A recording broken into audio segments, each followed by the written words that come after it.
오늘부터 보시는 예언서는 성경의 구약 성경의 거의 절반이죠. 구약 성경 39권에서 앞에 17권이 역사서고 가운데 5권이 시가서로 되어 있고요. 그 다음에 중요한 게 이제 예언서입니다. 그래서 구약 성경을 이야기할 때는 율법과 예언자 이렇게 얘기를 예수님도 많이 말씀하셨죠. 예수님도 그 신약 성경에서 구약 성경을 말할 때 율법과 예언자의 강령이니라, 이것은 하나님의 말씀 전부를 얘기하는 거거든요. 율법의 가장 중요한 게 뭡니까? 하나님을 사랑하고 이웃을 사랑하라. 이것이 율법과 예언자의 강령이다. 그러니까 성경 전체의 핵심이다. 그만큼 구약 성경은 율법과 예언서라고 해도 과언이 아닙니다.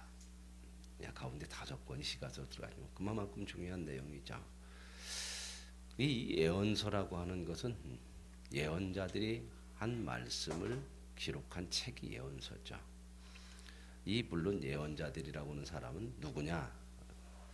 구약에는 그 히브리어로 써져 있어요. 구약성경. 그래서 구약성경 히브리어의 예언자라고 하는 그 단어는 나비입니다. 나비야 나비야 이 날아오느라, 그 나비의 나비. 나비라는 건 뭐냐면 두 가지 의미가 있는데, 하나는 부름을 받은 거예요. 뽑혀서 부름을 받았지. 내가 선택을 한 것이 아니라 하나님이 뽑아서 부른 거예요. 그리고 또 하나의 의미는 부름을 받은 자로부터 받은 말을 전하는 거야. 이게 이제 예언자의 사명이고 예언의 모습입니다.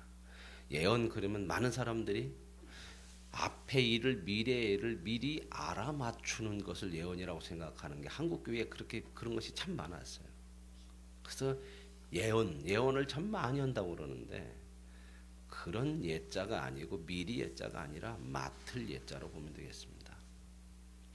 그런 의미로 자꾸 보니까 예언서를 어떻게 신비하고 뭔가 이렇게 이상한 것들을 미리 얘기하고 예견하는 이러한 것으로 잘못 오해하는 부분이 한국교회에 참 많이 있거든요. 사람들이 그런 걸 좋아하니까 그래요.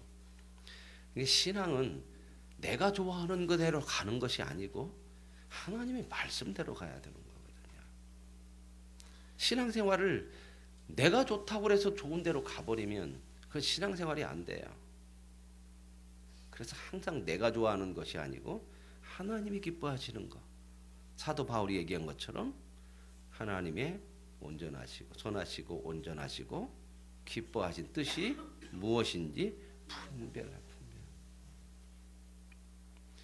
이걸 안 하면 꼭 누구 식대로 하냐? 신앙생활을 어떻게 해요? 내 식대로.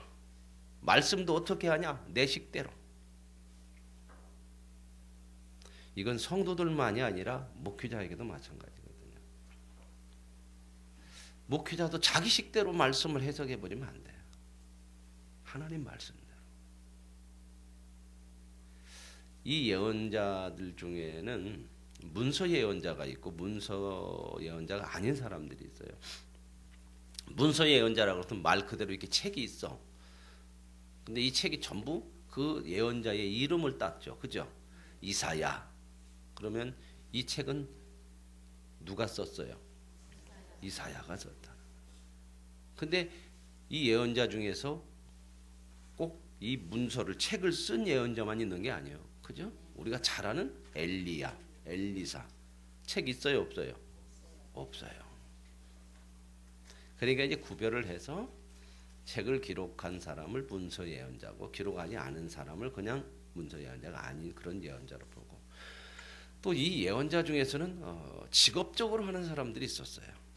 말하자면 궁중에서 이제 왕에 대해서, 나라에 대해서 이렇게 권면도 하고 하나님의 말씀도 전하는 그런 궁중 예언자들이 있었고, 또 성전 안에서 하나님의 뜻을 백성들에게 전하는 그런 성전 예언자들이 있었고, 나중에 이 성전 예언자들은 그 예언자의 역할을 제사장이 또 같이 해버려요.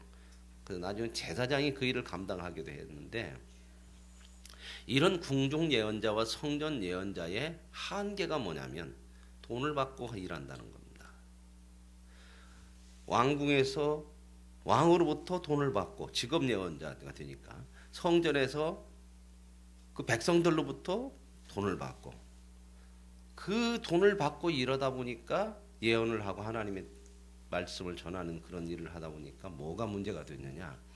돈을 주는 사람들의 입맛에 맞게 이런 한계점이 드러난다는 거예요. 그러니까 왜냐하면 자기 돈을 주니까 직업적으로 하니까 그 사람들을 위해서 그래서 때로는 하나님의 말씀이 말씀대로 전달되지 않고 자기에게 돈을 주는 사람들을 위해서 하는 그래서 하나님의 뜻이 온전히 전달되지 않는 그런 부분들이 상당히 있었다. 오늘날 목회자도 마찬가지죠. 돈을 받잖아요. 생활을 해야 하잖아요. 그죠? 그래서 교회가 돈 가지고 목회자를 휘둘르면 교회는 망하는 겁니다. 왜냐하면 살아야 되니까 어쩔 수 없잖아요. 광야로 나가서 외칠 수도 없고. 그러니까 이 사례비 가지고 휘둘러 버리면 안 돼요. 근데 이 돈을 가지고 누가 하냐? 교회에서는 오늘날 교회들은 당회에서 많이 하죠. 요즘 어떤 사태까지 벌어지냐면 하도 목회자가 많으니까 모실 때에 뭐 한 교회에서 100명도 안 되는 교회에서 목회자 모시면 100명 이상이 와. 그분들 다 데리고 교회 하나 세우면 좋을 것 같아요. 그러니 거기서 고르는데 어떤 생각을 참 이 타락해버리면요. 그 모든 걸 주관하는 것들이 되게 이제 거의는 목회자와 장로들을 중심으로 당위라는 게 구성이 되잖아요. 그죠? 당위에서 이제 어떤 일들을 결정하고 죄짓기를 통과하고 뭐 이런 것도 절차를 밟기는 하지만 그래도 주된 그런 결정이나 이런 것들은 당위에게 많이 이런 권한들이 있죠. 그런데 목사가 없으면 이제 전체적인 것들을 누가 이제 총괄해야 돼요? 당위가 하죠. 새로 모실 때는 대부분 장로님들 이 당회에서 이런 일들을 결정하고 성도들과 함께 해나가는데 사람이 자기 좋을 대로 하고 싶은 마음들이 참 많거든. 그러니까 정말 하나님의 신실한 종이 뭐냐 하는 것을 우리가 구별해내기도 어렵지만 무슨 생각을 가지냐면 우리 손에서 쉽게 다룰 수 있는 목사가 어떤 목사냐 이런 생각을 왕망해요. 그래서 때로는 참 아픈 얘기인데 각서를 써요. 목사는 와서 교회 일에 관여하지 말고 설교만 하라. 설교하고 신방만 해라. 재정이나 이런 거에는 전혀 관여하지 말아라. 물론 목사가 재정에 관여 않죠. 그죠? 교회에서 이렇게 정해가지고 하는 거고. 그러나 목회자가 그런 것들은 봐야 될 거 아니야. 그죠? 제대로 쓰여지고 있는지 이런 것들 이런 것도 아예 하지 말아라. 그건 누가 한다?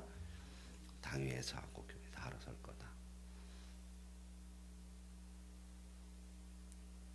그리고 이제 조건에 3년간 하는 거 봐서 유임을 해주겠다. 이러니 그렇게 해서 초빙받아 성명하다 온 목사가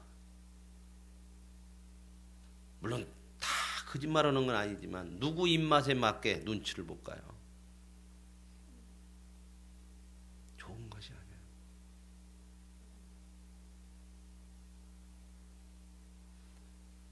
목사가 할 말을 못 해버리는 교회가 되면 그 교회는 망하는 거예요.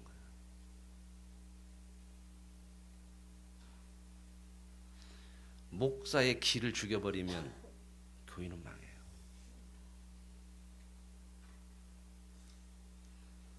물론 목사가 엉뚱한 잘못된 하나님의 말씀도 아닌 것 가지고 해버리면 그런 거에 대해서는 얘기할 수 있어야 되죠. 그러니 요구를 해, 요구를. 축복과 평안한 말만 하시오.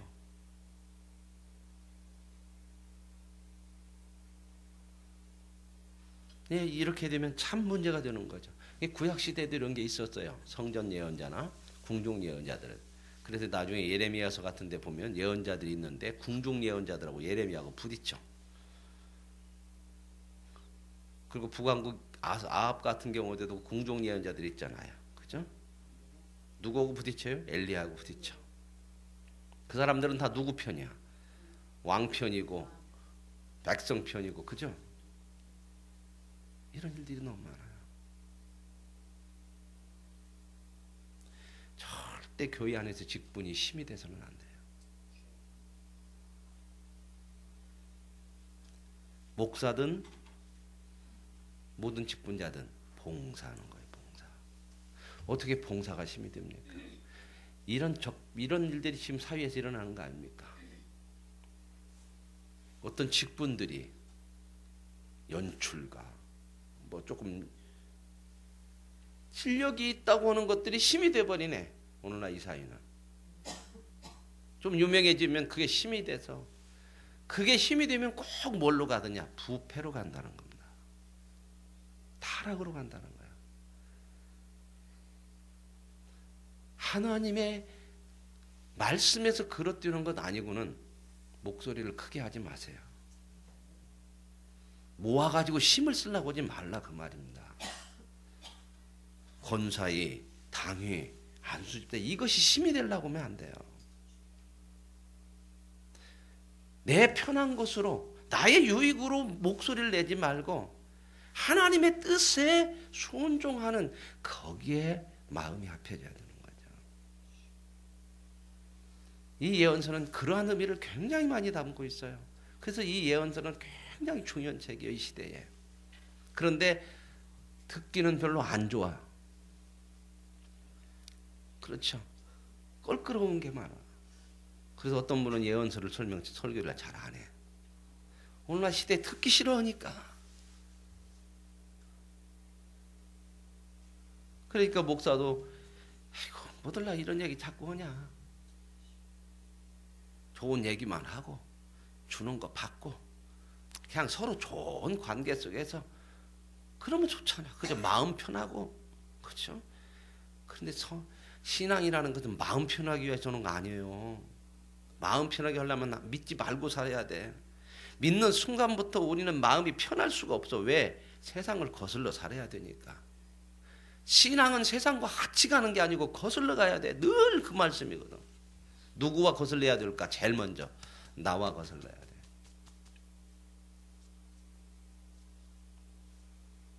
불편하죠, 거스르니까.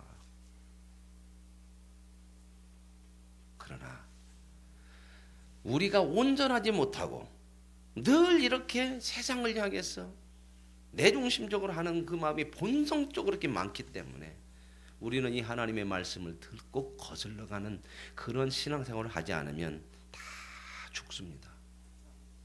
전부 죽어요. 오늘날 한국교회에 그런 모습이 얼마나 많아요.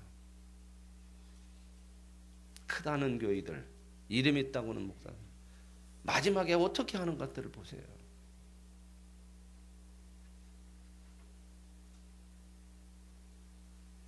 그 안에서 목사만 그러나 같이 해버리잖아, 같이 교회가.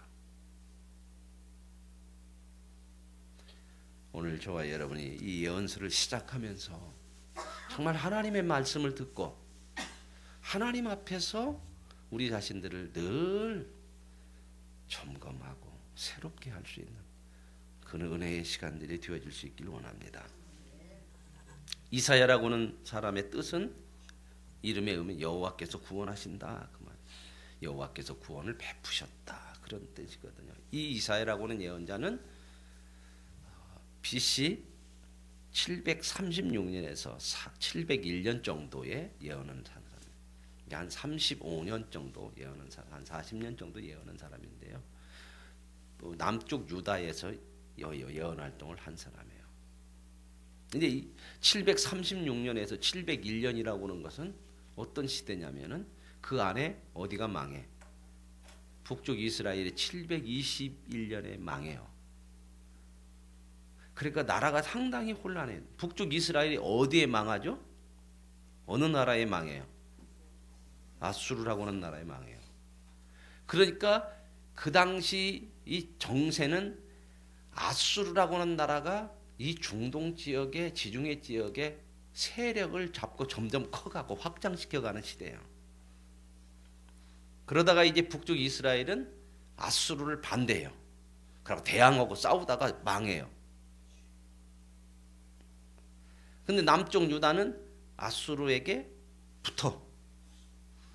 그래가지고 조금 어떻게든 살아남아 보려고 하는데 이사야를 통해서 하나님 뭐라고 그러냐면 네 힘으로 그런 식으로 해서는 못 살아남는다. 나라를 의지하지 말고 세상을 의지하지 말고 나를 의지해라. 이제 이 이사야의 예언이 이런 거거든요. 그런데 어느 시대나 하나님의 말씀을 잘 안 들어. 눈에 보이는 것이 더 쉬워. 더 확신 있어. 저 힘 있는 나라에 붙으면 좋겠어.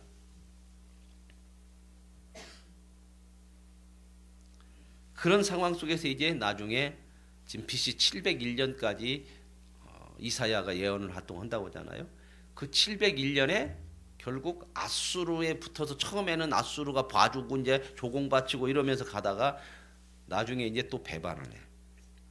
그러니까 아수르가 쳐들어와 가지고 701년에 예루살렘을 완전히 포위해서 멸망시키기 직전까지 가요. 거기까지가 이사야의 예언이에요. 그래서 오늘 말씀에도 그 부분이 나오는 게 7절에 701년의 모습이에요. 너희 땅은 황폐하고 너희 성읍들은 불타고 너희의 토지는 목전에서 이방인에 삼켜졌으며 이방인에게 파괴됨과 같이 황폐하였고 이 표현들이 나오는 거예요. 예루살렘 성을 삥 둘러쌌다면 그 나머지 나라 나머지 성 어떻게 됐다는 거예요? 다 불탔다는 거예요. 최후의 마지막 보루가 예루살렘 성이야. 왜 마지막 보루냐? 이스라엘 백성들은 하나님의 성전은 그래도 가장 안전할 것이라고 항상 믿는 사람들이에요. 왜? 하나님에 계시는 집인데 하나님을 이길 자가 누가 있냐? 제가 주일날 낮에 설교하면서 성전신앙, 제사신앙에 잘못된 거 말씀드렸죠. 성전만 있으면 제사만 드리면 우리는 하나님 앞에 다 한 것이다 이런 잘못된. 그래서 하나님이 어떻게 예수님 뭘 예언하죠? 성전을 없애버리겠다. 성전을 없애면 뭐까지 없어져요? 제사까지 없어지죠. 못 드리니까 제사를 성전에서. 제사신앙, 성전신앙 잘못된 거 없애겠다는 거야. 그러면서 오늘 우리들에게 예배만 드리면 되고 이런 예배신앙 이 예배가 필요 없다는 것이 아니라 그 예배가 뭐 예배가 되는 거냐? 하나님을 높이는 거냐? 너희의 유익을 위해서 드리는 거냐?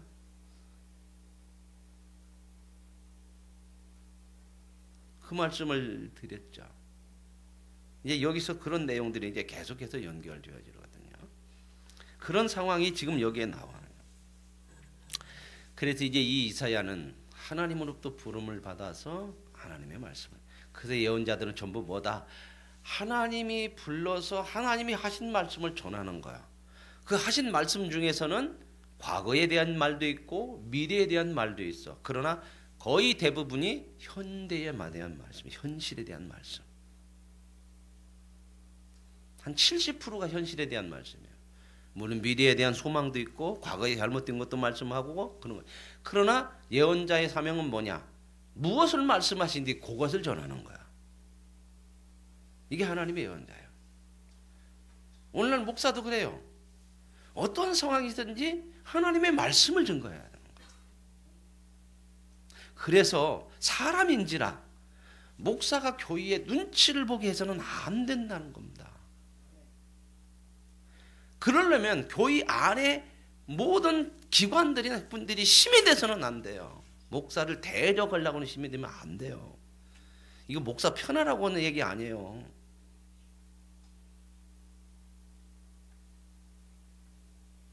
그나마 그래도 목소리를 내고 하는 교회들이 어떤 교회냐? 개척한 교회들.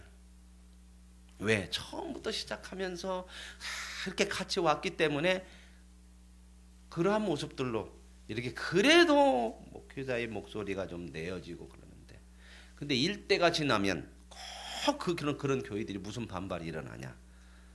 우리 마음대로 할 수 있는 목사를 하자. 이제 개척했던 목사님이 있을 때는 어쩔 수 없다.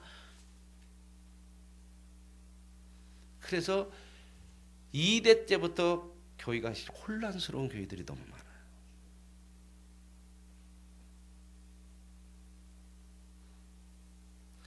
여러분, 목사가 권면하고 말씀을 전하고 때로는 책망의 말씀도 하더라도 성경적으로 틀리지 않았으면 받으십시오.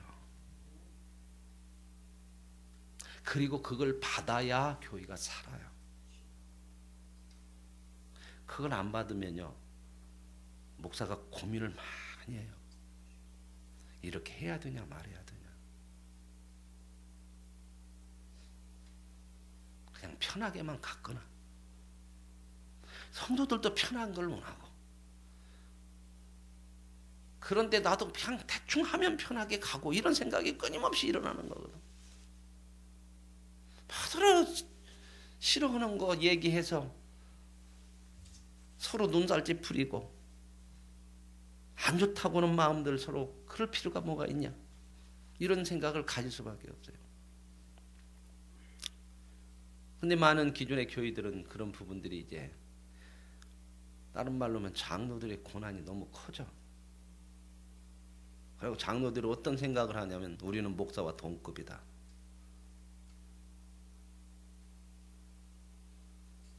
이런 생각을 가지는 사람들이 너무 많아. 이러면 안 되는 거잖아요. 그죠? 목사를 위해서 안 되는 것이 아니라 교회를 위해서 안 되는 거예요. 목사를 누르면 교회가 죽어요. 우리 익산에 있는 어떤 교회도 참 훌륭한 목사님이었는데, 제가 볼 때 어느 날 갑자기 그냥 나 못합니다 하고 가버렸어.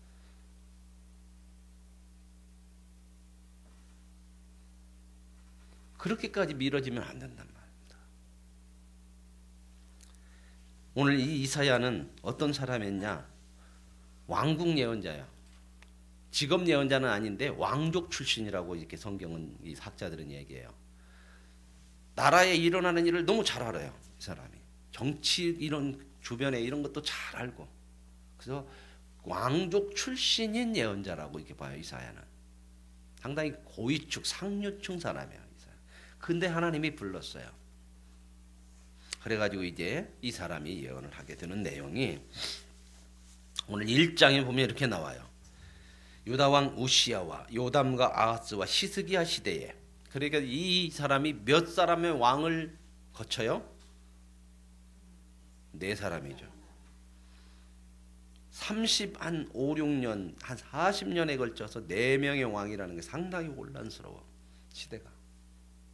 물론 이 유다 나라는 쿠데타로 왕권이 바뀌는 일은 없어요. 왜냐하면 하나님께서 다윗을 통해서 다윗의 후손이 왕이 되게 영원한 나라를 이루겠다고 약속이 있어요, 하나님이. 그래서 계속 다윗의 후손으로 이어가요. 근데 북쪽 나라는 그게 아니야. 물론 솔로몬의 아들이 잘못해가지고 나라가 쪼개져서 나갔고, 나가면서 우상을 섬기게 되고, 그래서 결국은 그 나라는 어떻게 되냐면 계속해서 쿠데타가 일어나요. 반란이 일어난답니다. 그래서 왕이 계속 바뀌어요. 한 가문에서 몇 세대를 거친 왕은 한 두 가지. 오므리 왕과, 그것도 몇 세대 걸치는데 오므리 왕과 중에서 가장 악한 왕이 나오죠. 누구요? 그런데 이 남쪽 유다는 그런 일은 없어요. 물론 중간에 한 번 쿠데타가 일어나요. 여러분이 잘 아는 누구 딸? 아딸 떡볶이가 아니고 아버지의 딸, 아합의 딸 아달랴. 그죠? 그게 남쪽으로 시집 와가지고 유다 왕의 왕비가 됐는데, 나중에 자기 아들이 죽으니까 손자들 싹 죽여. 자기가 왕을 하고. 거기에서 어렸을 때 빼내가지고 그 죽이는 데서 7살 때까지 성전에서 키웠던 요시야. 그 유명한 여자 왕, 거기 반란 하나 있어 대를 끊으려고 했어요. 그랬는데 하나님의 약속하신 것이 있잖아요. 안 끊어지죠. 근데 여기 보면은 이제 네 왕이나 거쳐요. 이 남쪽 유다는 20명의 왕이죠. 그 왕 중에서 네 왕인데 이 우시아라고 하는 사람은 10번째 왕이요. 그러면 그 다음에 요담은 몇 번째 왕이요? 아하스는, 히스기야는 쉽죠? 우시아만 몇 번째 왕인가 알으면 돼요. 이렇게 네 왕을 거쳐서 이제 이사야가 예언을 하게 되는데 뭐라고 나오냐? 이런 시대에 아모스의 아들 이사야가 유다와 예루살렘에 관하여 본 뭐다? 계시라. 계시라는 건 뭐냐면 하나님이 보여주시는 거예요. 알게 하시는 것을 계시야. 그러니 여기서도 이사야는 하나님이 보여주신 것을 말씀하신 것을 그대로 전해야 되는 그런 나비요 예언자라고 말입니다. 그래서 이제 오늘 다는 못해요. 어디까지만 하냐? 3절까지만 할 거예요. 하늘이여 들으라, 땅이여 귀를 기울이라. 이건 뭔 말이에요? 하늘과 땅, 하늘 보고 듣고 땅 보고 들으라는 것은 뭔 말이에요? 내가 하는 얘기를 당신들이 하늘과 땅이 증인이 되어야 한다. 지금부터 하나님의 말씀을 전하는데 하늘과 땅이 증인이다. 듣고 그 얘기거든요. 여호와께서 말씀하시기를 내가 자식을 양육하였거늘 그들이 나를 거역했다. 하나님이 누구를 잘 양육해서 키웠대요? 자식이요. 이 자식이 누구요? 이스라엘이죠. 그런데 자식이 누구를 거역했어요? 하나님인데 자식이라고 그러면 누구를 거역했냐고. 아버지. 이 시대도 그렇고 지금 시대도 그러지만 부모를 거역하는 것만큼 불효가 없는 나쁜 것이 없는 거예요. 그래서 이 구약 시대 같은 때 이런 때는 뭐 십계명 보면 어떻게 해요? 부모를 거역하면 어떻게 하라고 했어요? 돌로 쳐 죽이는 거예요.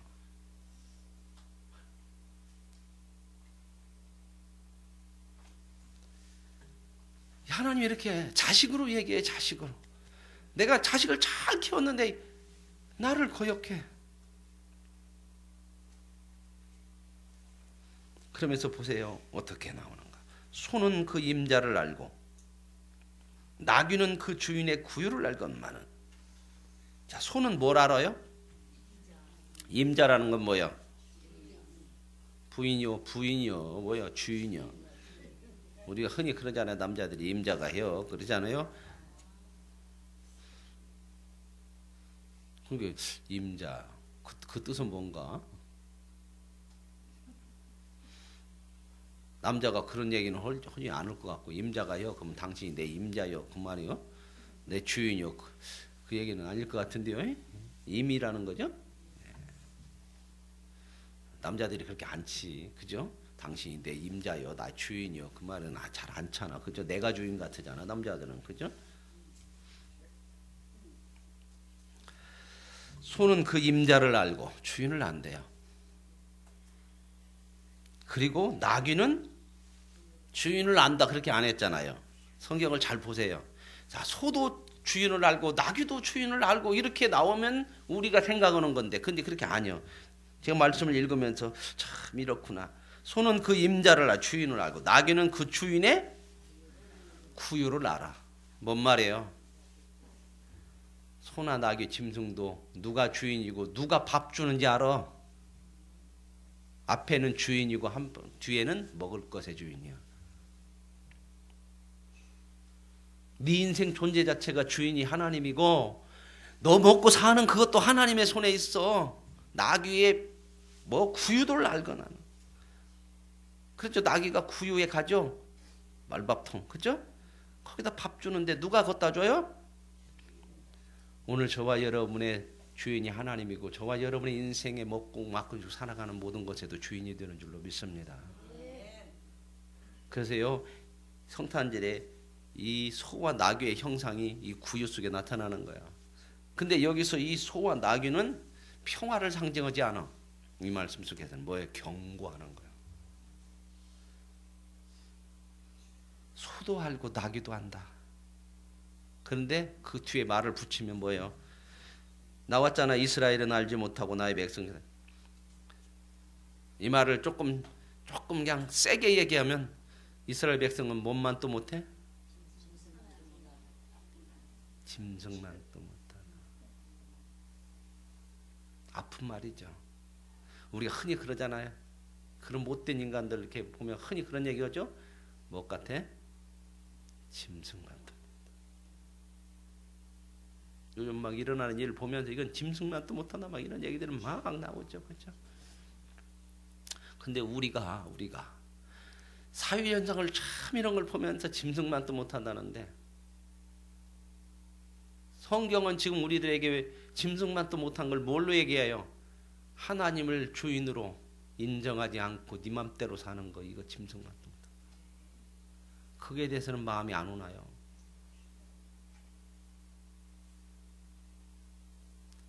어제 제가 잠깐 말씀드렸죠. 미투 운동 나쁘다는 게 아닙니다. 비난으로 가는 것만이 전부가 아니에요. 믿는 사람들은 인간이 뭐냐 나는 뭐냐 이걸 보라는 겁니다. 이 시대를 보면서 누구를 바라보고 살아야 되느냐. 우리는 비난하는 것은 너무 앞서는데 자기를 보는 것은 너무 유해요. 다른 사람의 잘못은 엄청나게 잘 보는데 나를 들여다보는 것은 왜 이렇게 온유하고 이렇게 너그럽냐고. 하나님은 누구를 보라고 그래요? 나를 보라는 거야. 비판보다 너를 세워라. 근데 세상으로 가. 생각하는 것도 말하는 것도. 오늘 제가 이런 이 말씀을 들으면서 나는 어떤 존재인가? 정말 주인을 알고 내 생에 먹고 사는 것도 하나님의 주인됨을 인정하며 그걸 가지고 사는가? 내가 신앙인이라고 하면서 정말 주로 인정하면서 사는 믿음인가? 내 생각대로 사는 믿음인가? 이제 뒤에 가서 보면은 내 생각대로 해버리면 하나님 안 받는다는 거예요. 그거 예배가 무슨 예배고 재물이 뭐냐? 내일 이제 말씀을 보시고요. 오늘 이사야서를 통해서 예언서를 통해서 하나님께서 이 시대에 우리에게 참 이런 것이 은혜의 말씀이거든요. 들어야 되고 새로워야 되고 살펴봐야 되고 하나님께서 우리를 싸매고 고치시려고 하는 그 하나님의 손길 속에서 새로워지는 은혜의 시간들이 되어질 수 있기를 원합니다. 하나님 아버지 감사합니다. 오늘부터 예언서를 우리에게 허락하신 하나님, 듣게 하시고 보게 하시고 깨닫게 하셔서 소와 나귀보다는 나아야 되지 않겠습니까? 주인을 알고 우리의 삶의 주인을 알고 깨닫고 하나님을 하나님으로 인정하는 가장 복되고 아름다운 인생이 되게 하옵소서. 예수님의 이름으로 기도합니다.